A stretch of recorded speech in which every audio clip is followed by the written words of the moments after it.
conversations do you have with the National Democratic Party in terms of support, in terms of whether you should be in the race or not? Did you have those conversations with them? No. We're running our campaign based on people here. We're knocking on doors. We've knocked on over 10,000 doors. We're going to knock on a whole host, a lot more than that before this race is over. We're talking to people. You know, you have to remember in 2007 when I ran for county commissioner, there's nobody for me. I mean, the party was against me. I had not put in my time. I had not supported candidates. I hadn't done fundraising for candidates. I hadn't given to candidates. They had a whole list of people who were more qualified for the job than me because of their experience in the Democratic Party. Whole host of them. They continue to have a whole host of them. And I ran anyway and just put my head down and talked to people and was fortunate enough to win. Same situation here.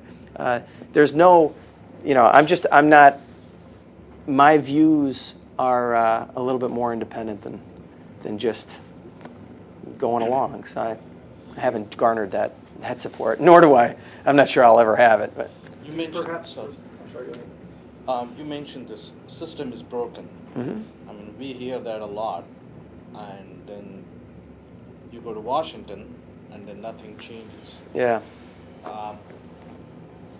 What's your view of that, and how you plan to be different? It's why you think you will be different? Yeah, it's a good question. I don't know how different I'll be. It all depends on what's passed. You know, I think that we should have some kind of public financing of campaigns where just money in the system is just not a good thing. I don't know how to get that done. I'm not sure there's a lot of people out there smarter than I with respect to doing that. A lot of people have tried it and haven't been successful. You have to live within the rules of the system as they unfold going forward. So I don't know. I don't know the answer. I'm not sure. I just think it's broken. I'm not sure how to fix it. I don't know enough yet. I mean, I'm still, in my first federal campaign. It's early April.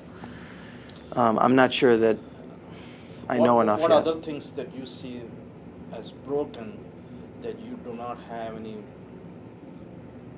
that you don't believe there is any solution? I think Washington's broken.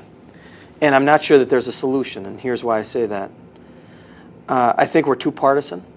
I think with the 24-hour news cycle that is fed into this constant partisanship, where their campaigns don't end, even presidential campaigns, they don't end.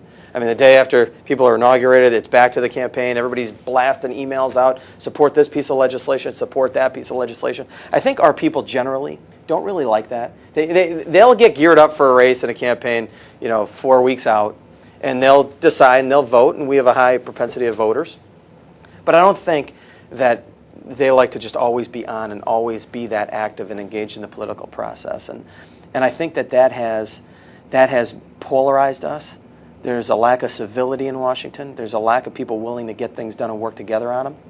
I'm hopeful that the people sent to Congress this time around are going to be sent there with a clear mission, get things done hopefully in a bipartisan basis, if people on the other side of the aisle will work with you. But your mission there is to get things done, and if you don't get things done, you're gone. If I don't get things done, don't vote for me for re-election. I mean, that's how this, I hope that that's the message sent, so that freshman members coming in understand that they need to get things done. And that this just constant, all right, now we're going to be on to the next cycle, now we're going to be on to a presidential, we're just going to battle. Let's find things that we agree on, and let's get those things done, where they're bipartisan. Let's find the middle ground, to figure out what the middle ground is, and let's work on those things first, and let's get those things done to move our country forward. And then things that are very divisive, we can battle over. But I'm not sure it's ever going to be fixed. The divisiveness in Washington. I mean, I'm going to try. I'm going to work with people on both sides of the aisle to try to explain to them why Project Main Street's important, not only to our region and to fund that through stimulus dollars, but to their regions. That's what I intend to do. That's how I intend to get things done.